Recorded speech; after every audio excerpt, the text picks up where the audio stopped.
Bienvenue sur Les Jongleuses, le podcast qui t'aide à jongler joyeusement entre toutes tes vies et à créer la vie dont tu rêves vraiment. Ici, tu peux te reconnecter à toi et enfin faire de la place à tes émotions, tes désirs et tes ambitions. Je te partage mes meilleurs outils de coach pour te motiver, te bousculer et te chouchouter, ainsi que des conversations sans filtre avec mes invités pour ouvrir grand le champ des possibles. Je suis Ruth Manou, coach certifiée, et je te le dis, aujourd'hui c'est le premier jour du reste de ta vie. Let's go! Hello!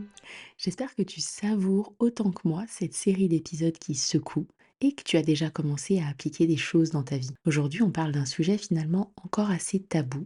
On parle d'argent. On n'ose ni en parler, ni le regarder, ni l'utiliser, et encore moins assumer d'en vouloir plus. Pourtant, il est présent absolument partout et pose question chez tout le monde sans exception. Parce que quand on parle d'argent, on parle rarement d'argent. On parle de ce qu'on croit mériter, de la peur de manquer, d'un manque de confiance en l'avenir ou de blessures du passé. Pour aborder ce sujet, j'ai invité Maëva, la femme derrière le compte Instagram Mon Budget Bento et l'autrice du livre Mon budget sur pilote automatique. Et c'est pas juste pour ses conseils pépites que j'ai invité Maëva, c'est aussi pour son état d'esprit en général et son rapport à l'argent en particulier. Elle en fait un sujet simple, banal et terre à terre. Dans cet épisode riche, on a évoqué les 4 archétypes qu'on rencontre le plus souvent, elle et moi, quand il s'agit d'argent, avec des conseils pour chaque type de profil. D'ailleurs, dis-nous en commentaire sur Spotify si tu te reconnais dans un de ces profils. Maëva nous partage ses meilleurs conseils, aussi bien pour sortir du mode survie que pour se créer un patrimoine. On a aussi parlé d'argent et de couple, ou encore de comment bien utiliser un budget. Et enfin, on te livre nos meilleurs outils mindset pour t'aider à avancer sur le sujet. Merci Maëva pour cette conversation tellement riche et pleine d'humour. Quant à toi qui t'apprête à découvrir cet épisode, bonne écoute. Hello Maëva, c'est un plaisir de t'avoir sur le podcast. Salut Ruth, merci beaucoup pour ton invitation. Alors, tu es avec nous aujourd'hui pour nous partager tes lumières sur la vie financière, l'argent, tout ça. Mais avant, on a quand même envie de te découvrir et de connaître un peu ton parcours. Donc, est-ce que tu peux te présenter? Bien sûr, avec plaisir. Donc, je m'appelle Maëva, pour les personnes qui me découvrent et que tu viens de dire mon prénom de toute façon. J'ai 39 ans, 40 ans cette année. Un grand jalon, on va dire, un jalon important. Un jalon cool, je pense. Ouais. J'ai un grand garçon qui a eu 17 ans la semaine dernière. Ça fait un peu bizarre d'être dans une phase de vie comme ça où tu as des enfants qui te dépassent. Alors que tu te sens encore, que tu as encore plein de choses à apprendre toi-même de la vie. Bah oui, t'as 25 ans, t'es fraîche, tu te Mais rends ouais, pas? je comprends pas. Et ensuite, sinon dans la vie, les réseaux, c'est vraiment mon à côté parce que parfois on me dit: «Oui, tu fais quelque chose à côté d'Instagram?» J'ai dit: «Non, c'est Instagram qui est mon à côté», parce que moi je suis, commerciale grand compte dans la vraie vie. Et sinon voilà, j'ai investi pas mal en immobilier. J'ai créé le compte, Mon Budget Bento en 2020. Donc voilà, ça va faire, 5 ans cet été. Le temps passe très, très vite. Trop rigolo. Et du coup, comment ça vit ensemble tout ça? En gros, comment tu jongles avec toutes ces balles? Parce que tu es maman d'un presque adulte, tu entres dans la quarantaine, tu as ton boulot de la vraie vie, tu as ta vie des réseaux. Comment tu jongles avec tout ça? Comment tu vis les choses? Je sais pas si on peut dire jongler parce que ça ressemble plus au chaos qu'au au jonglage.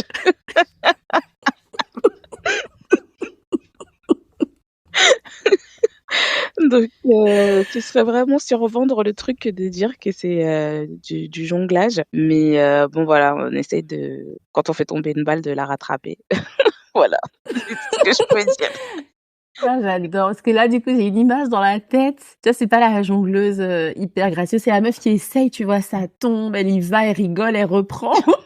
C'est Le flou Oui, artistique, voilà, quoi. exactement, c'est un total flou artistique. Après, dans ce flou artistique, il y a quand même des petites choses qui arrivent à sortir, mais globalement, c'est ça va. Mais je me dépeindrais pas comme quelqu'un qui a une technique, tu vois, comme un jongleur qui peut faire des trucs vraiment genre des formes, des trucs et tout. Non, je me reconnais pas. OK, tu lances, ce qui revient, revient, ce qui Voilà, tombe, tu rattrapes. voilà, si ça tombe par terre, je ramasse.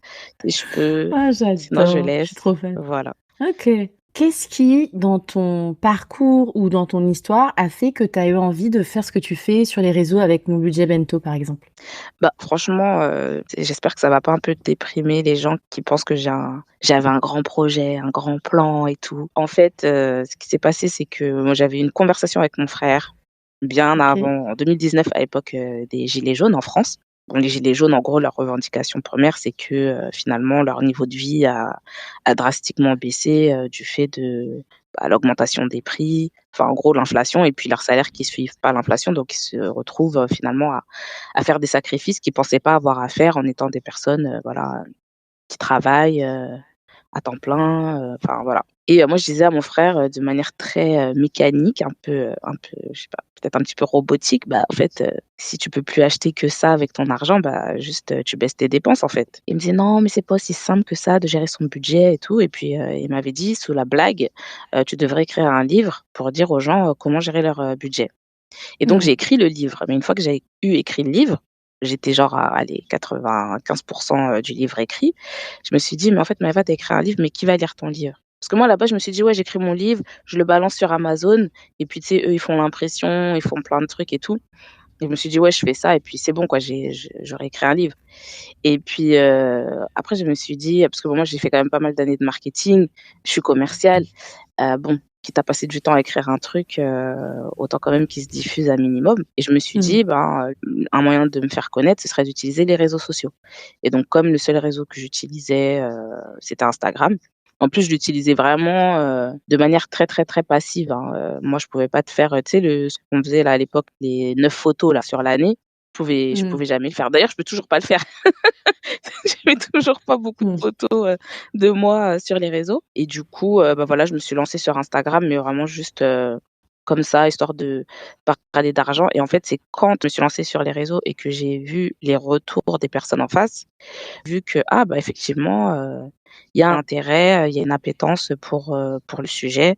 Et voilà, ben, quasiment 5 ans plus tard, voilà où on en est. Mais vraiment à la base, non, comme ça, quoi. Moi, je trouve pas ça déprimant, je trouve ça marrant parce que c'est pas un défi, mais juste d'une conversation, tu te dis: «Ah ouais, tiens, carrément, ouais, je vais écrire un livre, ouais, je vais lancer un ouais, OK», et le truc prend un envol de dingue. Je trouve pas ça du tout déprimant, en fait. C'est cool aussi, tu vois, que tout ce qu'on fait soit pas, mû par une espèce de grand pourquoi. C'est parfois, il y a plein de choses comme ça à impact qui partent de pas grand chose, finalement, et je trouve ça cool Mmh. aussi, tu vois? Ouais, non, pour moi, c'est cool, mais après, tu sais, pour il y a certaines personnes qui se disent, tu sais, finalement, la personne, elle voulait pas avoir ça et elle l'a eu. Et il y a des personnes qui bossent vraiment dur, qui se dédient à ça et qui arrivent pas, tu vois? Donc c'est pour ça que je dis qu'il faut pas que ça déprime les gens. C'était juste un concours de circonstances qui a fait que, et puis aussi parce que je suis marrante, c'est pour ça aussi que ça fonctionne. Non, pour moi, c'est pas déprimant dans le sens où tu as quand même bossé, tu vois? Tu taffes quand Ah même, oui, en fait. C'est pas un truc qui t'est tombé tout cuit dans le bec, tu bosses énormément, tu es hyper présente. Tu as quand même écrit un livre, tu vois ce que je veux dire? Je pense pas que l'audience ici soit dans cet état d'esprit-là, tu vois? Je pense pas que ce ah soit ouais, bah, tant mieux, enfin, tant mieux, tant mieux. ou en tout cas, si vous êtes là, s'il vous plaît, c'est pas le c'est pas ça Dans votre ici. mindset, On se changez votre jalouse pas, mindset. voilà. Exactement, et du coup, ton expertise et toutes les connaissances que tu as sur, le money mindset ou sur le budget, la budgétisation ou la santé financière, elles te viennent d'où? Bah, ça vient juste de mes recherches perso, en fait. Mmh. C'est plein de choses c'est des questions qu'en fait, posais moi. C'est peut-être aussi pour ça que les gens parce que finalement, je viens pas comme une jamais, positionnée comme une professionnelle de la finance. Justement, au Mmh. contraire, je me pose je dis tout le temps: «L'ami qui veut du bien à votre argent», parce que, Mmh. je suis pas la banquière, je suis pas le conseiller ou la conseillère en gestion de patrimoine. J'ai rien à vendre, enfin, en tout cas, j'ai pas de produit d'épargne à vendre et cetera. Et Mmh. je partage mon expérience. Et en fait, le fait que j'ai pas mal investi dans l'immobilier, bah, forcément, j'ai un peu écumé les banques, j'ai un peu, pas mal d'interactions avec les notaires et cetera. Donc et après, je suis quelqu'un qui est très curieuse. Et aussi, j'ai une très bonne mémoire, ce qui fait que finalement, bah, je lis le truc, une fois et après ça y est, c'est bon, tu vois? J'ai pas Mmh. C'est le lire, intégré. 15 000 fois. Voilà. Et du coup, ça fait que j'ai plein, plein, plein, plein, plein de trucs dans ma tête, ce qui fait que c'est facile pour moi de lire même sans être, finalement une professionnelle. Mais je mets toujours le petit astérisque, je suis pas une Mmh. professionnelle, du domaine et j'essaye pas d'être une professionnelle du domaine, ça m'intéresse même pas. Ça fait 5 ans que tu fais ça. Tu as absorbé plein d'informations, j'imagine encore plus que ce que tu savais déjà. Comment est-ce que tout ça a transformé ta vie? Si ça l'a transformée d'ailleurs? Transformer ma vie? Non, je dirais pas ça a transformé ma vie. parce que, en vrai ma vie, enfin, tu vois, je vais toujours au bureau, je vis toujours ma vie, j'habite toujours au même endroit. Enfin moi j'ai rien changé de spécial, mais par contre tu un plus, tu vois? Tu plus d'interactions, voir un peu sur, les situations des gens parce que tu vois, par exemple, il y a plein de situations, bah, forcément on a vécu, hein, puisque tout le monde a des expériences, différentes. Mmh. Différentes, pas tant différentes parce que plus tu parles avec du monde et plus tu te rends compte qu'il y a des situations, similaires finalement. Toujours différentes, mais toujours avec des similarités. C'est pour ça que, finalement les sujets, c'est un peu toujours la même chose, si j'essaie de les aborder de différentes façons. Non, moi c'est franchement, en plus, moi je suis quelqu'un, de très terre à terre. Donc ce qu'on entend, c'est ça a pas changé, tu pas fait de changement radical. En revanche, on a l'impression quand même que ça t'a enrichi au niveau des relations, en tout cas. Oui, oui, oui. Même au niveau intellectuel, hein, parce qu'en fait, il y a des questions que moi je ne me pose pas parce que dans ma situation, j'ai pas besoin de me les poser et dans Mmh. ma vie passée, j'ai pas eu besoin de me les poser. Il y a des sujets que les gens me proposent et je dis: «Ah OK, bah, écoute, je vais me renseigner, les informations que je trouve, qu'est-ce que j'en pense?» Voilà, donc c'est plus, oui, d'un point de vue intellectuel et humain aussi, voilà, c'est intéressant. Mais après aussi, quand tu connectes avec beaucoup de monde, tu n'arrives pas forcément à créer des nouveaux liens, tu vois ce que je veux dire? C'est si tu Mmh. parles à 10 personnes, tu peux créer des liens avec 2 personnes, mais si tu parles avec, 1000 personnes, tu pourras toujours créer des liens qu'avec 2 personnes en fin de compte. Même si Complètement. j'adore parler en DM avec mes abonnés, parce qu'elles sont très cool. Ouais. OK. Donc c'est une richesse, mais quand même, tu pas la même profondeur que si tu rencontres des gens, en mode organique. Dans la vraie vie, Mmh. oui, bah, oui, c'est normal. Mais Complètement. bon, déjà de base, moi je suis pas quelqu'un qui me fait des amis tous les 4 matins, hein, donc c'est juste ma vie qui est comme ça en fait. Je me fais une nouvelle amie, tous les 5 ans, quoi. Ah, je meurs. Il y a un truc qui m'a vachement parlé dans ce que tu disais, dans le fait que tu dis: «Les cas, ils sont hyper particuliers, hyper différents et cetera et en même temps, tu as des similarités». C'est un peu ça, tu vois? Chacun son histoire personnelle et en même temps, tu as plein d'expériences qui sont purement humaines, hyper universelles et moi, c'est ce que je constate aussi, en coaching, quand je coach autour de l'argent. Le truc que je constate, déjà, le truc universel, c'est que l'argent, c'est jamais en fait, quand tu parles d'argent, tu parles jamais vraiment d'argent ou tu parles pas que d'argent. En gros, tu vas parler de tes croyances, tu vas parler de ton histoire personnelle, tu as tes projections, tu as tes représentations. Ça, c'est le premier truc universel que moi je vois et le deuxième truc universel que je vois, c'est que chacun a ça, tu vois? Ça, c'est hyper personnel à chacun et en même temps, les comportements que ça génère ou les attitudes que ça génère, tu peux quand même assez facilement faire des groupes de gens, tu vois? C'est aussi quelque chose que tu constates du coup dans tes interactions et tout? Bah, oui, bien sûr, tu sais, tu te dis: «Ah, il m'est arrivé ça», finalement, si tu parles avec suffisamment de personnes toujours, une deuxième, une troisième, une quatrième, une cinquième qui te dit la même chose et du coup, c'est ça qui est un peu marrant parce que quand pendant un moment, des fois, je faisais gagner des petits audits individuels, que je discutais avec les gens en direct, mais bon, là, j'ai perdu ça.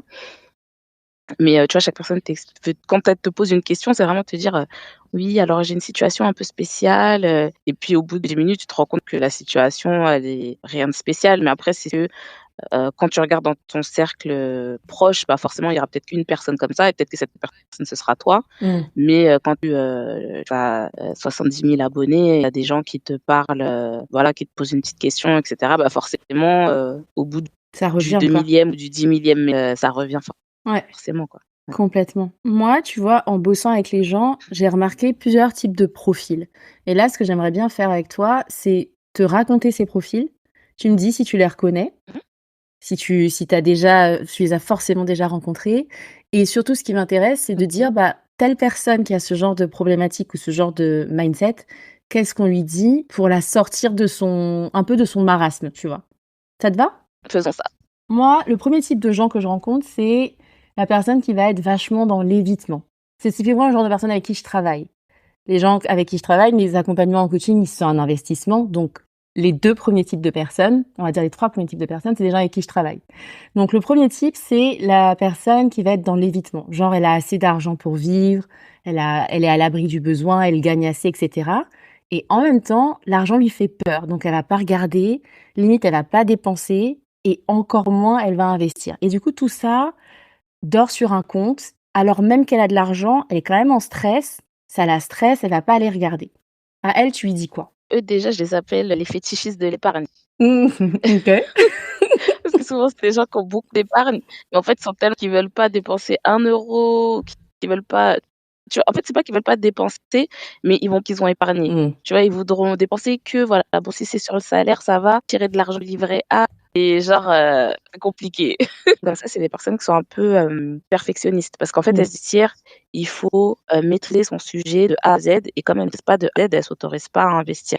Sauf que quand on dit investir, ça veut pas dire que tu prends tes 22 000 € sur ton livret A et tu mets 200 € sur 22 000 € en bourse, ça va. Ouais. Ta vie, en danger, donc en fait, moi, pour ces personnes-là, je dois commencer par un tout petit investissement et souvent ce que je dis, c'est le truc, simple, genre, par exemple, les parts des actions d'opérateurs, ça coûte pas cher, tu vois? Genre, SFR, Bouygues, Orange et compagnie, tu vois? Orange, Mmh. ça doit coûter 10 balles. Tu Ouais. achètes juste une action Orange, ça coûte moins cher qu'un McDo, et juste tu auras en fait passé le pas d'acheter une action, d'avoir créé ton compte, de t'être connecté, de regarder c'est quoi le prix d'achat, de regarder c'est quoi les prix de vente. En fait, juste de un peu briser la glace, on va dire, avec le sujet Mmh. et il y a pas besoin de mettre et des cents pardon, pour faire ça, ni d'être trader. Ouais, C'est donc 10 € casser ce et en truc du perfectionnisme avec un tout petit pas, quoi. oui, voilà, un tout petit peu, un premier vraiment pour le coup, parce que quand on achète, un pull dans n'importe quelle marque à 30 € ou même avec les prix de maintenant, ça doit même être 40 € un pull, tu te poses pas de questions. Tu te C'est dis pas: vrai. «Ah, je vais me ruiner parce que j'ai dans un pull». Voilà, bah, mets 40 € dans une action, d'une entreprise que tu Mmh. connais, même si ça fait moins 100, bon, bah, c'est pas grave. Aussi, au bout d'un Ouais, moment, tu vas pas le mettre, parce que tu tu vas le l'aimes plus, donner, parce tu qu'il est vas le abîmé, jeter. parce que voilà, OK. donc il y a pas OK. plus d'enjeu que ça. OK. J'aime beaucoup parce que tu as ce truc de tu casses, l'inaction, l'espèce de un peu de paralysie là, de l'anxiété et du perfectionnisme en faisant une toute petite action et j'adore aussi le fait que tu mettes ça en relation avec, des choses du quotidien. Parce que je trouve qu'avec l'argent, il y a un peu ça aussi.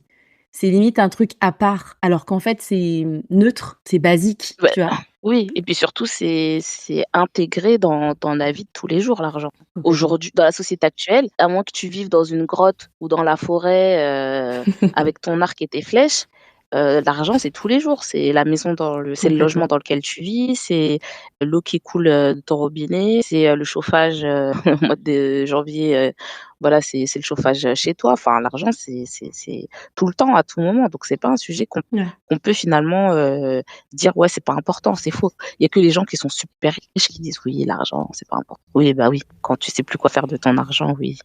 Mmh. Complètement et encore, je suis même pas sûre que les gens qui sont super riches, disent vraiment ça, tu vois? Ils vont au contraire avoir des stratégies pour faire travailler leur argent pour eux, pour faire fructifier le truc, pour penser à de la richesse générationnelle. Je pense pas qu'ils se disent: «L'argent, c'est pas important», tu vois? Ouais, bah, en tout cas, il y en a qui aiment dire ça, tu vois? Genre: «Il faut vivre de sa passion», moi, je suis très terre à terre, Mmh. excusez-moi, hein, pour les personnes qui écoutent, hein, mais bon, au bout d'un moment, quand tu dois payer tes factures, faut quand même trouver une Mmh. solution, quoi. Mais il y a OK, des donc gens qui ça aiment bien ça. Je me souviens, je crois une fois, j'avais vu, Shakira qui disait ça.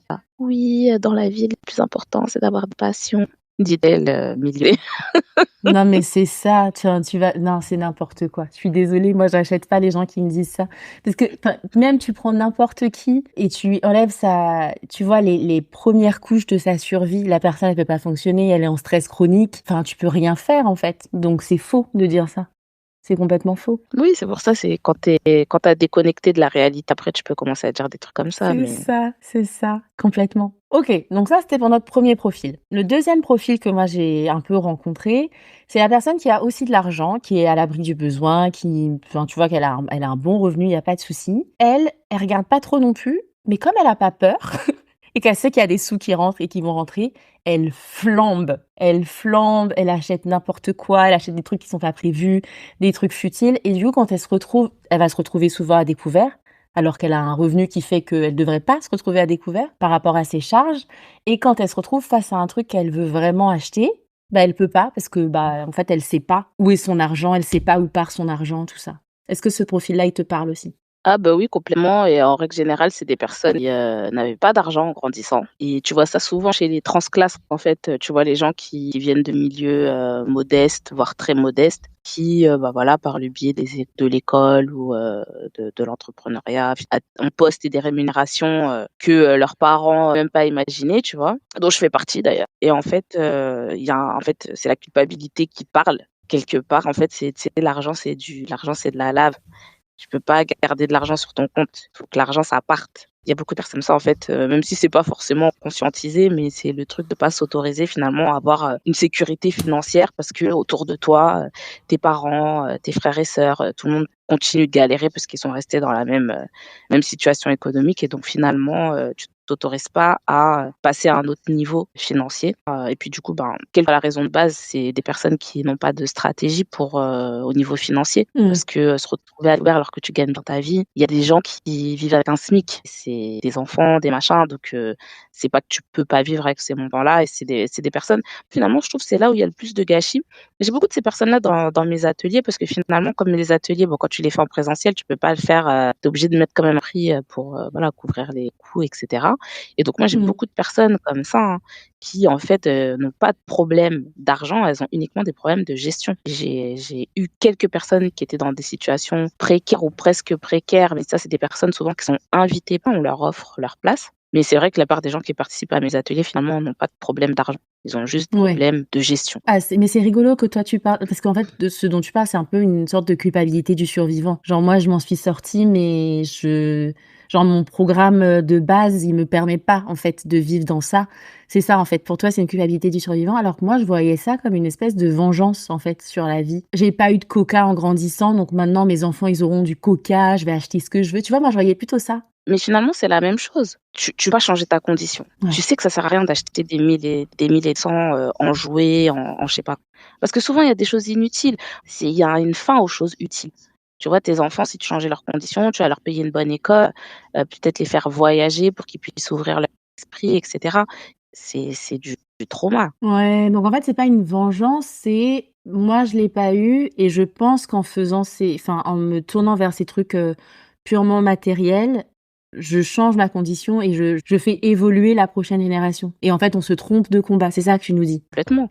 Mmh. Les riches, ils achètent pas des vêtements et des chaussures à gogo. Bien sûr qu'ils en achètent, mais je veux dire, ils en achètent pas à gogo par des personnes qui cherchent à briller leur apparence. Complètement C'est un autre niveau. et du coup, à ces gens-là, qu'est-ce que tu leur donnes comme conseil? Enfin, pour, redresser un peu la barre? Ben, moi, c'est que je donnerais aux personnes qui gagnent bien leur vie pour le coup, c'est d'avoir en fait des projets. Parce que si tu as autant d'argent à dépenser dans des choses futiles, en fait, il y a pas de chose. Parce qu'une chose qui est suffisamment importante, on va mobiliser des fonds. Tu veux, par exemple, acheter un bien immobilier, il faut un apport. Sur un apport, tu vas pas t'amuser à dépenser, 500 € par mois. Donc tu vas Ouais. mettre en place une stratégie. Mais souvent, ces personnes-là, tu vois que finalement, elles sont plus dans la première catégorie. C'est-à-dire qu'elles ont l'épargne, mais après elles savent pas quoi faire avec. Mais au moins, elles Mmh. sont dans l'idée de se dire: «Bon, je sais qu'il faut que je mette de l'argent de côté parce que j'ai envie de faire Mmh. chose. Je sais pas encore ce que j'ai envie de faire, mais je sais que j'ai envie de faire chose».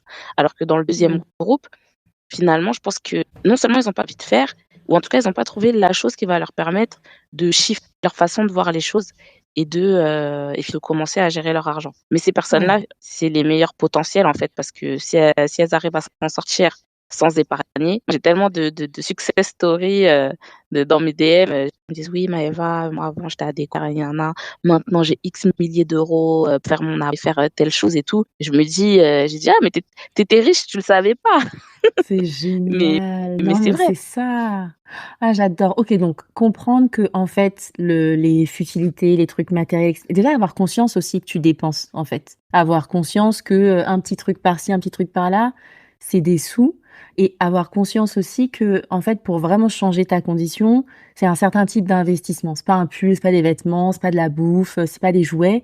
C'est un type d'investissement solide, en fait et faire ce projet, tu Ça mets c'est ton truc en projet et tu crées ta stratégie. Bah, ça, c'est le premier chapitre, de mon livre et c'est la première chose qu'on fait quand je fais des ateliers, c'est l'état des et en fait, je leur demande de revoir toutes leurs dépenses des 3 derniers mois Mmh. et de les classer par pour OK, pouvoir, identifier chaque euro, identifier OK. les gros postes de dépenses et en cet exercice-là, quand je le fais, les personnes, elles me disent: «Ah c'est long et tout, hein, tu vois, c'est chiant et tout». Je dis: «Ouais, mais quand vous étiez en train de dépenser là, c'est pas vous disiez pas: "Ah c'est chiant"». Ouais. Vous étiez là, bip, bip, bip et donc du coup, cette partie-là, ça leur à la fin, ça sert à rien. Je dis: «Bon, bah, vous voyez tout ce qu'on a fait là pendant l'heure, c'est pas maintenant, pas on s'en fout, c'est dépensé, c'est dépensé». C'est vraiment juste pour vraiment prendre conscience des dépenses qui sont faites et finalement, bah, de l'argent qui part en fumée, Exactement, mais c'est tellement vital en fait de tu fais jamais ça, tu vois? Cet état des lieux. Moi, je sais que mes accompagnements en coaching, ça commence par ça aussi et c'est choquant parce qu'en fait, tu te rends pas compte. Si tu fais pas ça régulièrement, tu te rends pas compte en fait de ce que tu fais, de où va ton argent, où va ton énergie. C'est trop cool que tu fasses ça. Donc le troisième profil que moi avec qui je travaille pas mal, c'est les personnes qui créent de l'argent, qui vont gagner de l'argent, qui vont fixer des prix, qui vont annoncer des prix à des clients. C'est un peu mes entrepreneuses, tu vois, dont je fais partie. Et là, le truc qui les bloque, qui les retient en arrière, c'est des croyances, mais bien, bien limitantes. Tu vois, des trucs du genre, je mérite pas ça, mais les pauvres, mais c'est vraiment trop demandé, machin. Et du coup, à force de faire ça, tu laisses énormément d'argent sur la table, en fait. Et du coup, à elles, comment est-ce qu'on les sort de ce trou? Bah ça, cette partie-là, c'est pas facile en fait, parce que même moi, j'ai ce problème-là, mais c'est parce que du coup, comme je m'adresse à des personnes qui sont pas forcément à leur prime financier, du coup, à chaque fois, je me dis, ouais, bon, faut que je fasse attention au prix et tout. Mais en fait, la vérité, c'est que, tu vois, moi, je parle souvent d'euro-respect. Et finalement, comment est-ce que tu peux, parce que souvent, les femmes, on veut aider les gens, tu vois, on veut les aider à évoluer dans leur vie. Mais finalement, comment est-ce que tu peux aider les autres à évoluer dans leur vie si toi, tu arrives pas à t'aider toi-même, en fait, financièrement? Donc, soit tu arrives à trouver une autre clientèle. Moi, par exemple, ce que j'essaye de faire, je me dis: «Bon, j'essaye de passer par les entreprises». Tu vois? Je vais essayer de plus de travailler avec les entreprises pour que ce soit les entreprises qui offrent à leurs salariés des ateliers sur le budget et là, comme ça, j'ai beaucoup moins de scrupules et parce que, bon, voilà, c'est l'entreprise qui paye un truc à ses salariés, mais il faut quand même, voilà, avoir, conscience de sa valeur et de la valeur qu'on met dans les produits ou les services qu'on offre aux autres. Je pense que ça, c'est un truc qui vient beaucoup, aux femmes parce que, on a ce truc de vouloir plaire et de pas être rejeté et du coup, bah, mettre des prix chers ou des prix, à un certain niveau, finalement quelque part, c'est se confronter au fait qu'il y ait des personnes qui vont dire, même si personne va le dire, hein, mais nous on va s'imaginer qu'il y a quelqu'un qui va dire: «Ouais, mais elle se prend pour qui elle, pour faire, des tarifs comme ça?» tu vois? Donc, comme tu dis, c'est des pensées limitantes, hein, parce qu'à la fin, même si tu fais un truc à 1 euro, il y aura toujours quelqu'un pour te dire que, «Ouais, mais tu es pas légitime pour ci, ça, ça», donc il y a plein de trucs, il y a la confiance en soi, la légitimité, la valeur, qu'on s'accorde à soi et aux choses qu'on produit.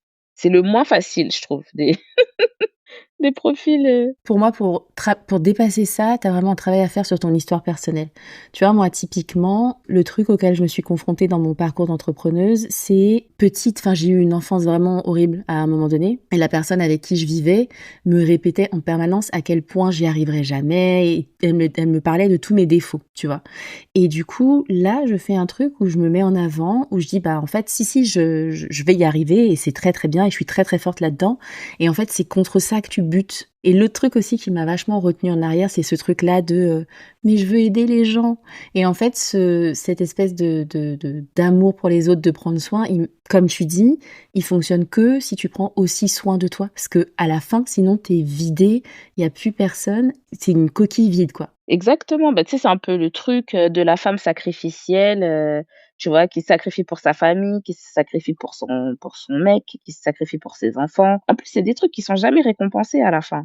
Donc c'est quand même important de faire des choses où finalement ça nous valorise, ça nous comme tu as dit, à la fin, on est vidé de son énergie, donc des choses qui nous quand même, nous donnent de l'énergie et puis il y a aussi les gens qui vont dire: «Ouais, mais il y a pas que l'argent dans la vie», comme on disait tout à l'heure. Tu as pas besoin de faire un truc cher pour que ça vaille le coup, mais finalement, il faut pas s'épuiser non plus et tu vois, c'est pour ça aussi que moi souvent les personnes me disent, «Oui, j'aimerais bien, lancer mon business à côté pour faire plus d'argent». C'est pas que je dis qu'il ne faut pas avoir un side business, mais comptez vos heures en fait. Parce que si finalement tu te mets à travailler 10, 15, 20 heures de plus par semaine pour un side business, alors que finalement déjà en ayant une promotion ou même sans faire une promotion, en négociant bien ton salaire, finalement, tu travailles toujours tes, 35, 40 ou 39 heures, par semaine en étant payé plus et là, tu es vraiment payé plus pour le coup. Parce que quand tu rajoutes, trop d'heures dans ta Et tu semaine, gères bien ce que tu voilà, gagnes. parce que finalement, il y en a qui vont se rajouter des heures, mais finalement, tu es moins bien payé parce que tu fais des choses qui te prennent des heures et des heures pour un revenu, j'imagine si en plus tu as du mal à fixer tes prix au bon niveau, pour que tu sois rentable et tout, mais là, c'est quoi? C'est le suicide. suicide économique, burn-out, garanti. Et je trouve que c'est important de le dire parce que ces dernières années, quoique là, je trouve qu'on en revient un peu, mais l'entrepreneuriat a été énormément glorifié. Tu vois, tu te dis: «Oh, je vais faire mon truc passion, je vais fixer mes heures». Ouais, dans une certaine mesure, quoi. En fait, c'est quand même, ça reste quand même du taf, sans compter que moi, l'autre truc qui m'a foutu des bâtons dans les roues aussi pour gagner mon euro respect, comme tu dis, c'est ce truc de, mais en fait, je fais un truc où quand je travaille, je n'ai pas l'impression de travailler. Quand je coach, je n'ai pas l'impression de travailler. Quand je produis du contenu, je n'ai pas l'impression de travailler. Je n'ai absolument pas l'impression de travailler. Sauf qu'en fait, c'est faux. C'est quand même du travail, tu vois. Non, mais c'est du travail, mais après, c'est parce que toi, certainement, tu évolues, probablement dans ta zone de génie ou là où tu es hyper compétente et que du coup, en fait, comme ça te demande pas de forcer plus que ça, bah, finalement, effectivement, ça te donne pas l'impression de travailler. Mais mais si. Mais ça reste du travail, exactement. C'est pas du temps où je suis en train de me détendre ou de me reposer. Le truc qui m'a vachement bloquée à un moment donné, et à un moment, je me suis même fait coacher et je parlais de, je veux me sentir légitime à pouvoir, tu vois, c'était une relance que je devais faire pour être payée. Et donc, j'ai fait une session de coaching là-dessus. Et à la fin, elle me disait, bah, alors pourquoi est-ce que tu penses que t'es légitime? Je lui donnais toutes les raisons. Et au bout d'une heure, elle me dit, mais aussi parce que tu travailles, non? Et en fait, j'avais pas dit une seule fois que c'était mon travail. Tu vois? Et du coup, si c'est pas ton travail, si tu passes ta journée à causer avec des gens, à discuter, à kiffer, à raconter des trucs sur les réseaux, bah, tu vas pas aller, demander des sous parce que t'es déjà en train de kiffer, tu vois? Donc ça, c'est aussi un truc que je vois. Et le dernier truc qui m'a aidée, si ça peut aider, des entrepreneuses qui nous écoutent, c'est que je me suis créé ça je l'ai jamais dit. Je me suis créé un alter ego. Donc je m'appelle Ruth, en anglais, c'est Ruth et en anglais, le mot pour dire impitoyable, c'est ruthless. Du coup, la personne qui fait les relances, la personne qui parle chiffres et la personne qui fait les budgets, c'est pas Ruth, c'est ruthless. Donc voilà, si ça peut aider, créez-vous des alter ego, tu délègues ça à une autre personne qui est toujours toi, hein, mais voilà, ça aide aussi à changer un peu de mindset. Ouais, moi, faudrait que je m'invente une Maëva, au lieu de Maëva, c'est Va Emma, tu vois? Et elle serait super bien organisée, ce serait, une assistante administrative, de fou, tu vois? Qui passe les coups de fil, qui règle, qui lit les courriers, tu vois? Ah ouais, moi je te dis, j'ai la phobie administrative. Il y a trop de trucs. C'est horrible. Horrible, horrible. Je te comprends, je te comprends. Ça aussi, c'est un vaste sujet, on pourrait en parler des Je heures. pense qu'il y a 50 de la population française qui est atteinte de ça parce que l'administration ici, c'est pour prélever, ça va vite, mais pour parler à quelqu'un, Ouais, c'est ça. Tu sais que tu vas pas passer un bon moment, donc forcément, t'as pas envie d'y aller, quoi. Et la quatrième catégorie que je vois, c'est la personne qui a, c'est pas j'ai de l'argent et j'arrive pas à gérer, c'est vraiment juste, elle a du mal à s'en sortir financièrement. Elle a littéralement du mal à joindre les deux bouts, à finir le mois, elle se retrouve à découvert et elle se retrouve un peu prise dans une sorte de cercle un peu vicieux. À elle, on lui dit quoi? Comment on la sort de là? déjà, je pense que il faut, parce que bon, il y a le truc, tu sais, de dire, quand on peut, mais il faut juste accepter le fait qu'il y a des moments, en fait, on peut pas. Ça, on arrête, je propose qu'on arrête avec cette phrase en 2025. Quand on veut, on peut. On l'a bannie. C'est la 2024, c'est la dernière année de cette phrase. Je Oui et non, parce que si on veut pas, on peut pas non plus et le c'est pour ça que les 2 phrases, enfin, je pense qu'on peut pas bannir cette phrase, mais je pense qu'il faut juste lui mettre un petit astérix de dire: «Mais il y a des moments, en fait, où même si on veut, on peut pas». Il y a aussi un truc à se dire, c'est que parfois, on essaye de faire, rentrer des ronds dans des carrés, de se dire: «Non, mais je peux garder le même travail, garder les mêmes, points positifs, et puis, bah, je vais me serrer la ceinture». Mais là, on a vu post-Covid, avec l'inflation qui tabassait, que cette stratégie de se serrer la ceinture, en fait, c'est pas viable, c'est pas du tout viable et c'est pour ça que je pense que même si ça c'est pas quelque chose qui peut se faire du jour au lendemain, mais vraiment de partir dans une phase de vraiment de réflexion, mais plus que de réflexion, je dirais d'investigation. C'est-à-dire que tu vas pas seulement te dire: «Oui, est-ce que je pourrais mieux gagner ma vie? Quel autre job est-ce que je pourrais faire?» C'est pas juste tu es là dans ta tête en train de réfléchir. Tu vas sur internet, tu fais des recherches, tu regardes, les annonces, tu regardes des choses. Parfois, on a juste besoin de commencer à se mettre en action et ça va débloquer des choses. On va parler aux gens. On peut pas faire de miracle. Moi, c'est ce que je dis souvent. Il y a des personnes, elles me disent, qui sont déjà venues à mon atelier en disant: «Oui, ah ben finalement, il y a pas de solution miracle». J'ai dit: «Ben non, en fait, tu prends une personne qui gagne 1 500 €, mais qui a déjà, 1 200 € de charges, c'est pas possible, en fait». Donc il faut accepter le fait qu'il va falloir changer des choses, que ça va pas se faire du jour au lendemain. Je vais revenir du coup sur quand on veut, on peut, mais en tout cas quand on veut changer, on peut changer des choses. Après on n'aura peut-être pas forcément des résultats extraordinaires et très certainement pas du jour au lendemain, mais sur la longueur, tu vois, ça peut se faire. Moi j'ai quelqu'un qui m'a dit d'ailleurs c'était un homme, j'ai pas beaucoup d'hommes qui me suivent, mais c'était un mec, il m'a dit, en fait, il m'a envoyé un message pour dire: «Depuis que je travaille, j'ai toujours été à découvert». Et j'ai jamais réussi à résorber mon découvert et là, finalement, après avoir lu ton livre, avoir mis la méthode et cetera et ben, au bout de 6 mois, j'ai réussi à me sortir de mon découvert et à prendre une nouvelle routine et tu vois, c'est ce genre de transformation que moi je trouve, quelque part extraordinaire parce que moi, j'ai jamais eu de problème d'argent. J'ai pas toujours eu des sous, mais par contre, bah, quand j'avais pas beaucoup de sous, juste, j j'y pensais pas et je continuais d'épargner même en n'ayant pas beaucoup de sous et donc bah, jusqu'aujourd'hui en tout cas jusqu'à ce jour-là, au moment où on se parle, j'ai jamais eu de vrais problèmes d'argent.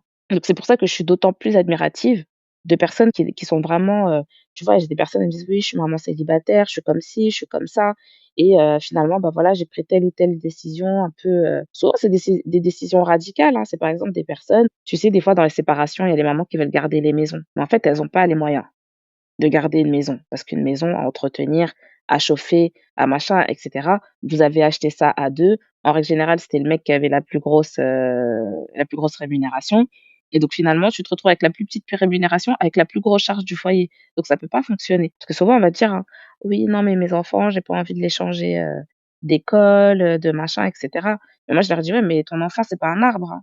Donc C'est pas faux, effectivement, les enfants ne sont pas voilà, des donc arbres. tu peux les bouger d'un endroit à l'autre. Même les arbres, on les déplace d'un endroit à l'autre maintenant, quand on veut pas les raser. Donc voilà, il y a des trucs des fois, il faut faire des petits sacrifices ou des gros sacrifices. Le jeu en vaut la chandelle, quoi. On travaille sur nos entrées d'argent. Si on voit que nos charges sont supérieures à ce qu'on gagne, soit on joue sur les charges, soit on joue sur les entrées d'argent. Faut jouer sur les 2 en fait. Mais souvent, les personnes, quand elles sont vraiment, vraiment serrées, serrées, elles ont déjà fait le max du max qu'elles pouvaient pour couper, c'est pas des personnes, qui ont un style de vie, de fou, tu vois? Souvent, c'est des personnes qui font très attention.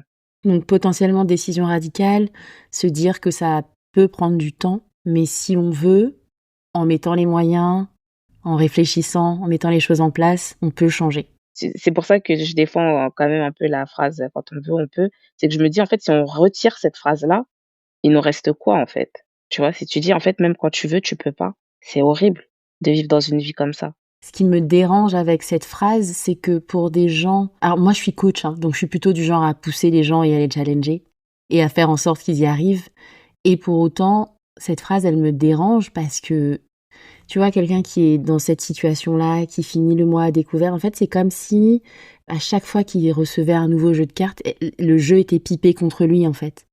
En plus de ça, tu vas rajouter des frais de découvert, le gars, il va aller prendre un prêt personnel, et ça se rajoute contre lui. Et en fait, c'est pour ça que je parlais de cercle vicieux, parce que oui, tu peux t'en sortir, mais en fait, à chaque fois, tu reçois, tu lances un jeu dépipé. Il y a tellement de situations qui sont comme Ouais, ça. pour ça, je suis pas trop d'accord, en fait, parce que le problème, c'est que il y a des moments, il faut faire des choix et quand tu décides que au lieu de couper ça ou ça, tu vas finalement aller vers le crédit, sachant qu'un crédit, ça coûte cher, hein. Pour 100 €, quand tu es à 20 ou à 19 pour chaque 100 € que tu vas emprunter, tu auras, 20 d'intérêt, donc 20 € d'intérêt par an. C'est pas gratuit et le problème, c'est que souvent, c'est une accumulation de mauvais choix et parfois, c'est pas des grosses erreurs.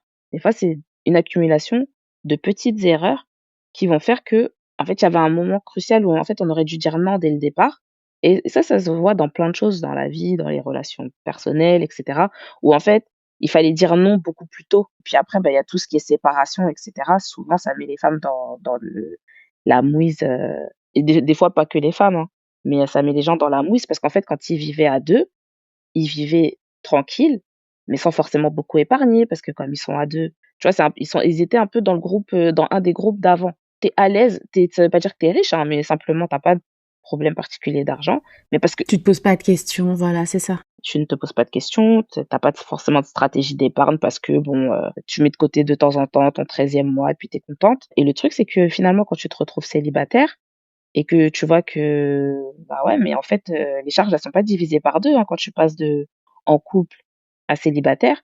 Et c'est là que finalement tu te rends compte que, ah bah, c'était quand j'étais en couple que j'aurais dû, penser à mettre, des sous de côté et cetera. Et donc c'est dans ce sens-là que finalement, tu payes des choix passés. Sur le moment, ça ne te semblait pas, si grave que ça, mais bon, malheureusement, la vie étant ce qu'elle est, on n'est jamais trop prévoyant. Mais c'est pas pour accabler les gens, en tout cas.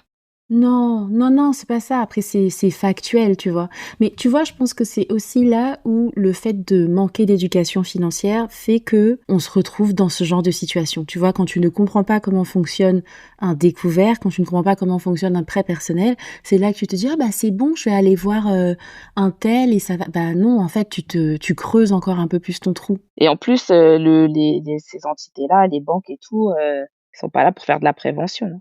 Tu commences à parler d'éducation financière. C'est quoi pour toi les signes qui font que tu te dis ouais, cette personne-là, elle a une bonne éducation financière, j'ai confiance dans le fait que elle est sur une bonne lancée dans la vie. Bah, déjà, la personne qui fait la différence entre une bonne dette et une mauvaise dette, c'est déjà une grosse différence, tu vois?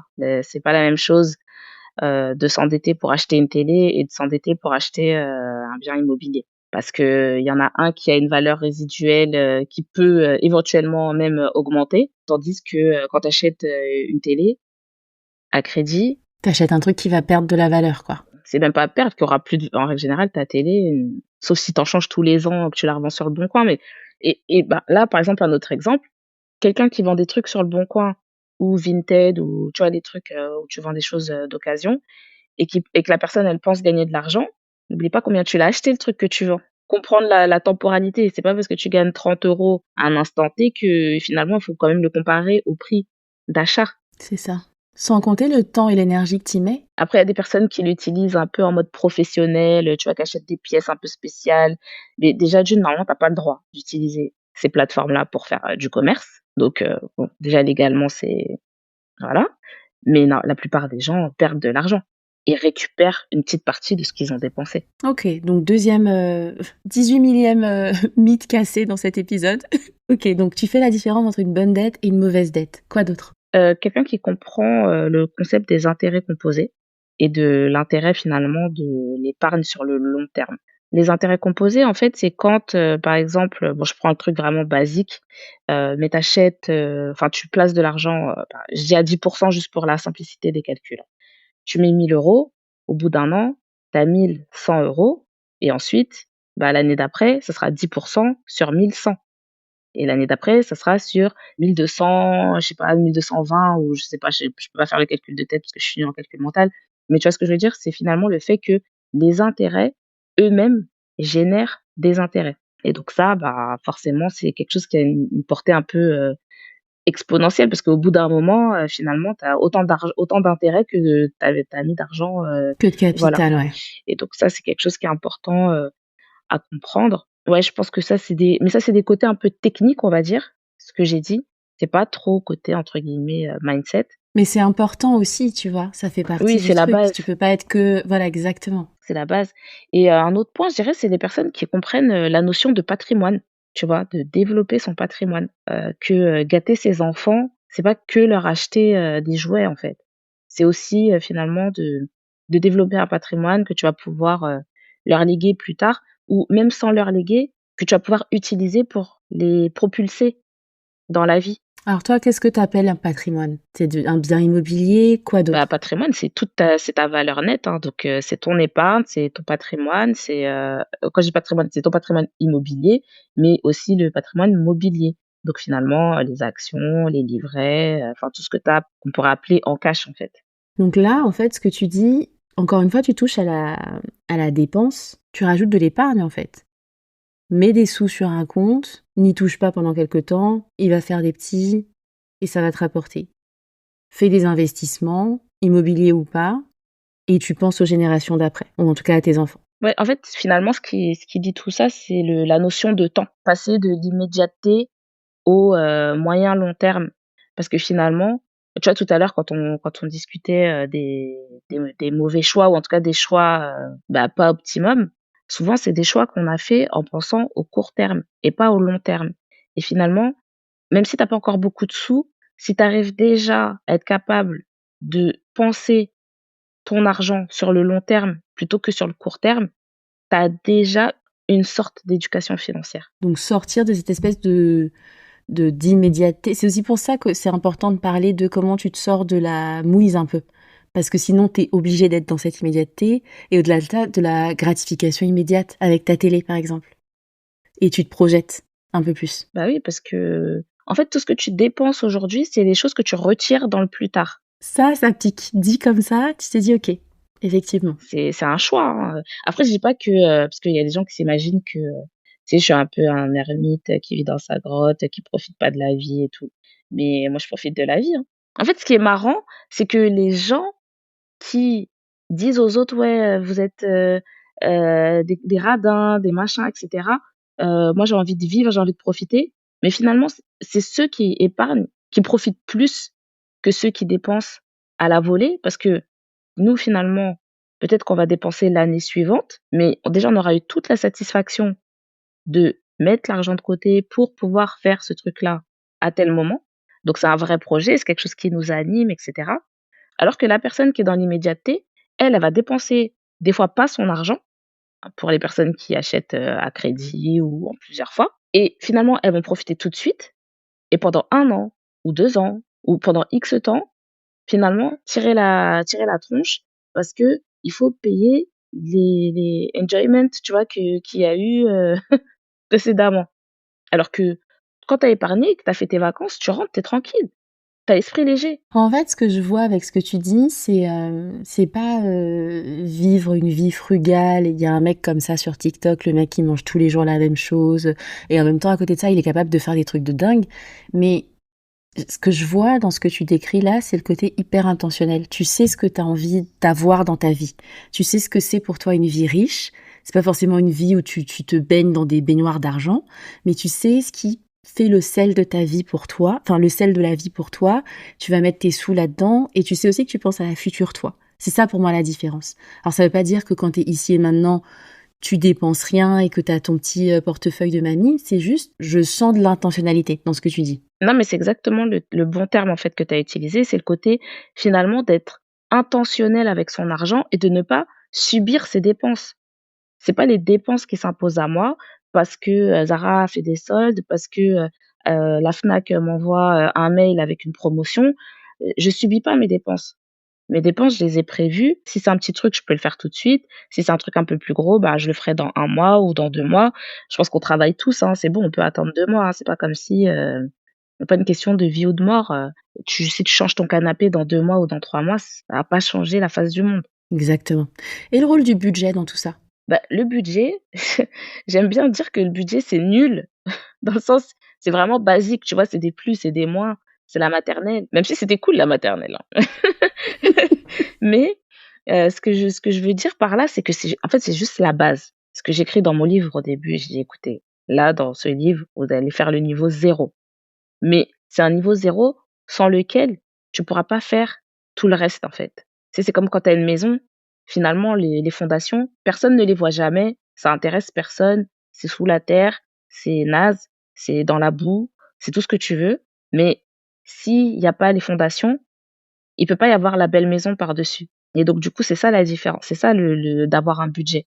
C'est d'avoir des bases solides et après le reste, tu fais ce que tu veux. Si tu veux faire une maison pointue, une maison carrée, une maison ronde, ça c'est toi qui vois comment tu gères ta partie investissement, mais avoir la base, le budget qui dégage de l'épargne pour pouvoir faire autre chose. OK, un budget qui dégage de l'épargne. Comme ça, tu peux te lancer dans tes projets et tu peux penser au futur. Voilà, exactement. De toute façon, un budget où il y a pas d'épargne, c'est pas un budget, hein. C'est un plan de survie. Tu es au mois le mois, en fait.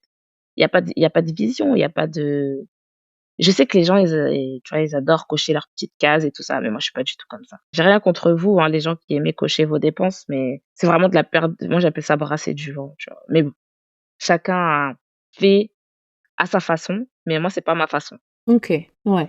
En tout cas, l'esprit, la lettre, chacun fait comme il veut, mais l'esprit, c'est le budget, c'est les fondations solides qui te permettent après de freestyler pour construire ta maison. Voilà, exactement, de financer les projets qui te tiennent à cœur, que ce soit une formation, que ce soit de lancer ta boîte, que ce soit, d'aller en vacances, que ce soit de refaire ta cuisine. Moi, je m'en moque, hein, il y a pas de bon ou de mauvais projet. Il faut juste qu'il y en ait un. On peut pas vivre, comme ça au jour le jour. Moi, j'y crois pas du tout. Non, mais c'est vrai qu'une vie sans objectif, sans projet, tu te laisses un peu porter. Tu fais partie des projets des autres, en fait. Ou même pas, tu te laisses porter dans le vent, en fait. Mais oui, c'est comme si t'es sur l'eau, tu vois? Et puis les courants, ils t'emmènent à gauche, t'emmènent à droite. Mais ça, c'est pour tout, c'est même pour la carrière. Si tu es au travail, tu dois avoir une intention, tu dois aller quelque part. Sinon, tu vas partout et nulle part, quoi. Complètement. Comment on parle d'argent, Maëva? On a pas mal parlé de couples qui se séparent, etc. Moi, ce que je constate dans mes accompagnements, c'est que comme il y a une telle charge émotionnelle et mentale sur l'argent, ça en fait un sujet tabou et c'est super dur d'en parler, même en couple. Du coup, on va déjà se concentrer sur le couple. Comment est-ce que tu amènes la question de l'argent pour en faire une sorte de sujet partagé, en fait, de trucs pilotés à deux? C'est quoi tes conseils pour ça? Bah, je pense que le mieux, c'est d'en parler dès le début. Alors quand je dis dès le début, c'est pas le premier date, hein, bien sûr. Je pense que c'est un sujet qui doit être, abordé, en long, en large, en travers, avant d'aménager ensemble. Parce que finalement, c'est là que les finances vont se rencontrer. Alors se rencontrer soit en douceur, soit, pas en douceur. Et du coup, voilà, c'est vraiment une conversation à avoir, en amont, de se dire, bah, tu vois, moi je dis: «Il y a toujours, 3 choses sur lesquelles il faut être, totalement transparent et transparenteux». C'est: quels sont mes revenus? Mais tous les revenus, hein, pas juste le salaire. Si tu as un appartement, qui se loue, machin et cetera, c'est, sois transparent, en fait, sur tes revenus, que ce soit les revenus du travail, les revenus du patrimoine. Ensuite, le deuxième point, ça va être, finalement tes dettes. Faut être clair sur les dettes parce qu'il y a des personnes, elles se mettent en couple avec des gens, elles savent pas qu'elles ont des dettes et tu sais, souvent, nous, les femmes, on aime bien, faire un peu des plans sur la comète. Ouais, on va se marier, après on va acheter un appartement, après on va faire ci, on va faire ça et puis finalement, quand elle dit au gars: «Ah bah, ce serait bien qu'on achète». Le mec, il dit: «Ah ouais, mais moi j'ai un crédit conso, j'en ai encore pour, 5 ans, pour finir, de le rembourser», tu vois? Bon après ça peut être dans l'autre sens, hein, c'est pas forcément les mecs par rapport aux femmes, mais bon comme je suis une femme, je me mets dans les chaussures des femmes. Tu vois, c'est des points qu'il faut je dis pas que c'est ça qui va, faire ou défaire la relation, mais c'est juste la transparence en fait, de savoir dans quoi tu t'engages et puis ensuite, bah, le dernier point donc je disais, il y a les revenus, il y a les dettes et puis il y a le patrimoine. Parce qu'il y a des personnes qui ont les mêmes revenus, mais moi le point que j'entends parfois, c'est des personnes qui me disent: «Ouais, mais je gagne la même chose que mon». Alors j'ai principalement des abonnés femmes, donc c'est pour ça que je prends toujours le point de vue des femmes, mais moi mon copain, il gagne pas forcément bien sa vie, mais sa famille, ils sont blindés en fait et donc moi je viens d'un milieu modeste et du coup, bah, si on fait 50-50 parce que, on gagne autant ou si, je fais, 70 enfin si je fais 60-40 parce que je gagne plus, mais ça veut dire que moi, je vais jamais rattraper mon gap patrimonial, en fait et c'est vrai que ça, c'est un point que j'avais jamais pris en compte avant d'avoir, enfin, dans les débuts de mon budget bento, parce que moi, je viens d'un milieu où les gens n'ont pas de patrimoine. Donc en règle générale, quand tu te mets en couple, bah, tout le monde, entre guillemets, «commence de zéro», tu vois? Donc cette question-là, c'est vrai que je ne m'étais jamais posée et finalement, c'est vrai que, bah, quand tu as plusieurs personnes qui disent: «Ouais, mais moi, mon copain, il vient d'une famille, blindés, ils ont des propriétés, ils ont ci, ils ont ça, donc lui, si jamais il lui arrive quelque chose demain ou que demain on se sépare, bah, finalement, il a son filet de sauvetage, avec sa famille. Alors que moi, je j'ai personne, sur qui compter. Ouais, complètement. D'ailleurs, tu as touché un point que j'aime bien, qui est le 50-50. Qu'est-ce que tu en penses? Bah, le 50-50, il fait sens, jusqu'au moment où on gagne 50 chacun 50 des revenus, du foyer. Après, dès qu'on est dans une autre composition, c'est un autre débat. Mais en fait, moi, ce que j'aime pas dans le 50-50, c'est justement le fait de ne pas prendre de décision par rapport à l'organisation des finances. Parce que faire 50-50, c'est ce que tout le monde va dire. Pourquoi? Pour ne jamais parler d'argent. On est 2 personnes, donc on fait 50-50. Mais et la mère célibataire qui vit avec son enfant, elle fait 50-50 avec son enfant parce qu'ils sont 2 aussi? C'est pas une question de nombre de personnes, c'est une question de ressources. C'est pas égal, en fait. Il faut pas que ce soit égal, il faut que ce soit équitable. En Exactement. vrai, ouais, c'est ça. Et donc en fait, le 50-50, c'est le moyen, d'éviter ce que tu me demandais tout à l'heure, de parler d'argent. Bon, on est 2 adultes, donc on fait 50-50. Non, c'est pas ça. C'est on se pose, on regarde combien on gagne, on regarde les charges qu'on va avoir, en vivant ensemble et puis là, on voit comment on répartit les charges et après moi j'ai pas si jamais vous le faites sciemment, de vous dire: «On fait 50-50, on a une différence de salaire, mais la personne qui gagne, le moins, en fait, elle a déjà beaucoup de patrimoine, donc du coup, on se dit: "Bon, on peut quand même faire 50-50 parce qu'elle a peut-être moins besoin d'avoir une cap de préserver sa capacité d'épargne que l'autre personne"».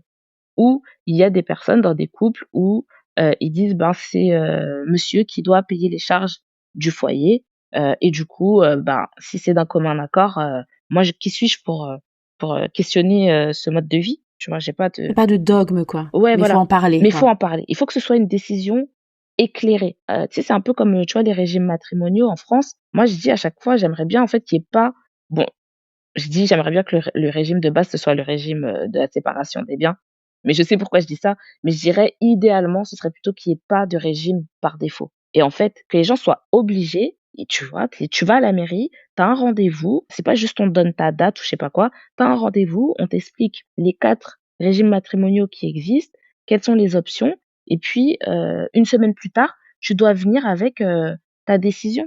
Complètement, mais il y a trop de manque d'intentionnalité, en fait et de transparence. Mais c'est partout, hein, c'est dans le couple, c'est dans l'argent, c'est dans absolument tout, OK? On y travaille, on y travaille. Merci beaucoup Maëva. Est-ce qu'il y a des choses qu'on n'a pas évoquées où tu te dis: «Tiens, c'est important et j'avais envie de dire ça», avant le questionnaire de la fin?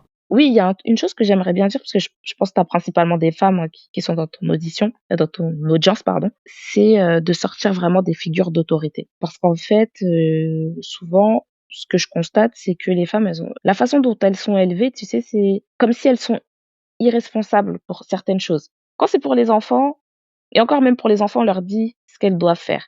Mais en fait, c'est vraiment d'être élevé dans le sens, tu as pas à réfléchir, on va réfléchir pour toi et regarde ce qu'il faut faire. Et finalement, tu te retrouves dans des situations où, voilà, elles épargnent pas elles épargnent pas, elles n'investissent pas parce qu'elles attendent que soit les parents leur disent quoi faire, mais quand tu viens d'une famille modeste, bon courage, parce que les parents, ils ont jamais eu d'argent, donc c'est pas une question qu'ils se sont posées. Soit ils vont attendre que ce soit le banquier qui leur dise quoi faire, sauf que le banque des fois, lui-même les conseillers, ils sont pas payés non plus des milliers et des cents, hein. Des fois, ils sont moins bien payés que toi, ils ont moins d'épargne que toi. Après, bien sûr, ils ont leur formation, mais il faut arriver avec quelque chose à mettre sur la table pour que le gars puisse te dire: «Oui, effectivement, c'est un produit qui peut vous correspondre» ou «Non, ça vous correspond pas». Parce que sinon, ça reste des vendeurs, tu vois? Bien sûr qu'ils vont pas te recommander un produit qui ne correspond pas à ton profil. Je dis pas qu'ils sont en train d'arnaquer, pas du tout. Mais si toi, tu sais pas ce que tu veux, le mec, il va regarder dans la salle de pause, l'incentive du mois, c'est sur quel produit. Ah, c'est le PEL ou ah, c'est le PEA ou c'est, les parts sociales, de la banque et puis quand tu vas venir pour dire: «Ah, j'ai de l'épargne, je sais pas quoi faire avec», ah justement, maintenant que vous en parlez, le P est-ce que vous avez pensé au PEL? Et à la fin, le mec il ou la nana n'est pas en train de t'arnaquer, bien sûr qu'elle t'arnaque pas, tu ne vas pas perdre ton argent, c'est un produit, sécurisé, tout ce que tu veux. Mais est-ce que c'est vraiment pertinent par rapport à ce que tu as envie de faire? Mais si toi-même tu sais pas ce que tu as envie de faire, comment la personne elle peut aussi bien t'orienter? Complètement. Mais tu sais, ça, c'est exactement ce que tu dis, le truc des figures d'autorité et en négatif de ça, enfin, comme pour la photo, en négatif de ça, c'est que en fait, mais je pense que c'est, alors je vais pas dire que c'est universel parce que je sais qu'en Côte d'Ivoire, t'as énormément de femmes commerçantes et tout ça, mais t'as ce truc de pauvre petite femme, toi les chiffres c'est pas ton truc, tu comprends pas tout, t'es là pour dépenser les sous-sous de ton mec, faut la brider, t'as ce truc. Laisse ça pour les personnes adultes.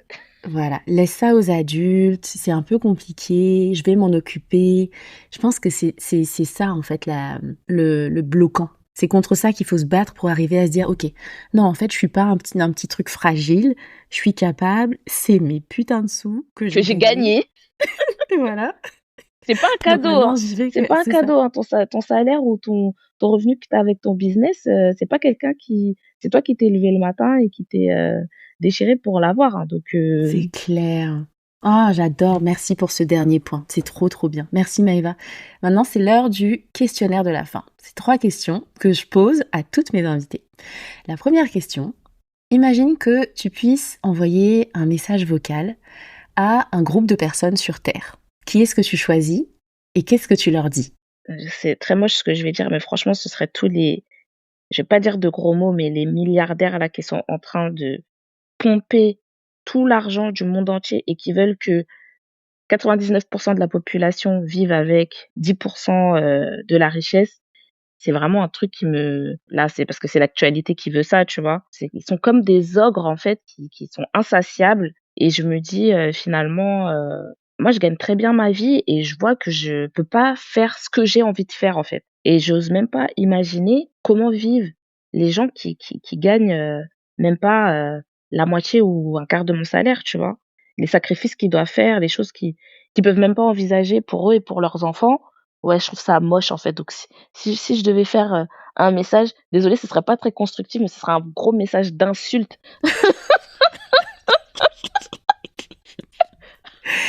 Écoute, parfois la colère peut être hyper constructive. Donc, il y a pas de ici, il y a pas de mauvaises émotions, tu vois? Peut-être ça peut leur faire prendre conscience de Non, quelque non, chose. non, non, non, non, c'est des personnes qui sont tellement hors sol, ils peuvent pas comprendre. Ouais, j'écrirais à Elon Musk, je dirais: «Tu es vraiment un gros, voilà.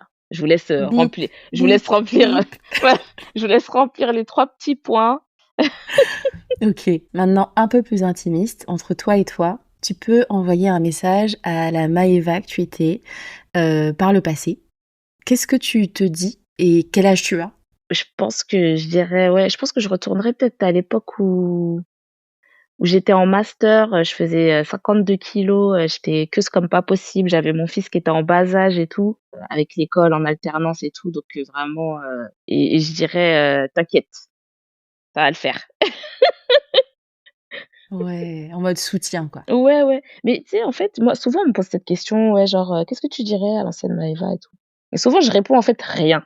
Tout ce qu'on est, aujourd'hui, c'est, en fait, le cumul de toutes les choses qu'on a fait, par le passé et finalement, aller se parler à son si c'était possible d'aller parler à son soi-même, d'il y a quelques années, peut-être que, on n'aurait pas la même rage, peut-être qu'on n'aurait pas la même insouciance, sur certaines choses, tu vois? Et du coup, on ferait des choses complètement différentes avec des résultats complètement différents. Alors peut-être mieux, hein. Finalement, si c'est mieux, c'est pas moi, je reviens pas dans le passé, je lui dis pas donc tu vois ce que je veux dire? Je sais pas.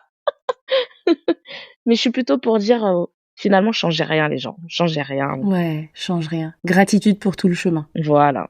Et la dernière question, donc là, tu nous as déjà fait beaucoup de cadeaux avec cet épisode, mais c'est un cadeau que je te demande de laisser aux auditrices et aux auditeurs du podcast. Je trouve que les gens parlent énormément de croyances limitantes. On va parler de ce qui nous retient, de comment on n'est pas assez, et on parle pas du tout assez de nos croyances soutenantes. Et j'ai envie que ça change. Du coup, est-ce que tu peux nous laisser ta croyance soutenante à toi, la plus puissante? Alors, là, je vais te dire un truc peut-être qui va sembler hyper basique, mais moi, en fait, je me dis souvent: «Allez, vas-y Maëva, tu peux le faire». Maëva Obama. Non, pas Obama et franchement, s'il y a un j'ai pas d'icône, tu vois ce que je veux dire? Je suis ma propre star. Je cro J'adore. je crois en moi, je crois en moi. C'est vraiment ça, en fait, c'est peut-être aussi pour ça que je te parlais de la phrase «quand on veut», en plus, c'est que je me dis tellement souvent: «Maëva, tu peux le faire». Tu vois, même si tu sens que t'es fatigué, t'arrives pas à te concentrer, tu machin. Tu peux le faire, après ce sera pas forcément facile, mais moi, c'est le genre de discussion que j'ai avec moi-même, tu vois? Je me dis, tu sais, je m'arrête pendant une seconde, quand je vois ça fait 10 minutes, je suis en train d'essayer d'écrire un mail, j'y arrive pas ou je passe d'un sujet à l'autre toutes les 5 secondes. Je m'arrête, 1 seconde, après je dis: «Allez Maëva, concentration». Tu vois? J'adore. Tu vois? C'est je me parle à moi-même parce que en fait, peut-être ce qu'il faut comprendre, c'est que moi, ma mère, elle est décédée quand j'étais petite et du coup, j'ai été élevée par un homme, des années 90. Donc c'est pas, le papa, qui te bichonne, qui te motive, qui te dit que tu belle, qui te dit que tu intelligente, c'est plus le contraire, tu vois? Qui te dit que tu bête, que machin, que tu pas, tu vois? Que des trucs comme ça. Moi, j'ai pas l'habitude d'avoir quelqu'un qui me motive. qui va me dire: «Tu peux faire ça». Moi, tu vois, par exemple, mon fils, tout le temps, je suis là: «Vas-y mon chéri, ah c'est bien, bravo et tout», tu vois? Je suis très comme ça avec lui. Mais moi, j'ai pas eu ça, donc comme j'avais pas de mon propre soutien, beh, j'étais obligée d'être, ma propre, cheerleader, tu vois? Dire: «Allez, c'est bien Maëva, ah c'est bien ce que tu fais, ah». Tu vois? Et mais ça, c'est vraiment une discussion juste, de moi à moi-même. C'est pas un truc, tu me verras jamais dire à quelqu'un: «Ouais, je trouve que c'est trop bien ce que je fais». Mais c'est hyper puissant, hein. C'est hyper puissant et vraiment merci de le partager parce que je pense que personnellement, moi je pense que c'est un truc dont j'avais pas conscience avant de découvrir le coaching et de faire tout ce que je fais là. Donc c'est hyper, hyper puissant. Je trouve pas ça du tout basique et merci de le partager. Merci beaucoup Maëva d'avoir passé ce temps avec nous. C'était un pur bonheur. J'ai tellement ri et j'ai appris plein de choses. Donc vraiment merci beaucoup. Bah, merci pour l'invitation. Avec joie. Enfin, on s'est parlé Ouais, après toutes ces finalement, années. après toutes ces années. Incroyable. Avec plaisir. Merci beaucoup Maëva. À bientôt. À bientôt. J'espère que cet épisode t'aura permis d'envisager ta relation à l'argent avec un peu plus de clarté et peut-être un peu moins de pression. Si tu ne dois retenir qu'une chose, c'est que l'argent n'est ni un ennemi, ni un sujet réservé à quelques initiés. C'est tout simplement un outil. Et comme n'importe quel outil, il s'apprend pas à pas. Si cette conversation t'a aidé, fait réfléchir ou rassuré, n'hésite pas à la partager avec une personne autour de toi pour qui l'argent reste un sujet compliqué ou une source de stress. Pense aussi à t'abonner au podcast pour ne surtout pas manquer les prochains épisodes. Je te donne rendez-vous justement au prochain épisode et d'ici là, prends soin de toi.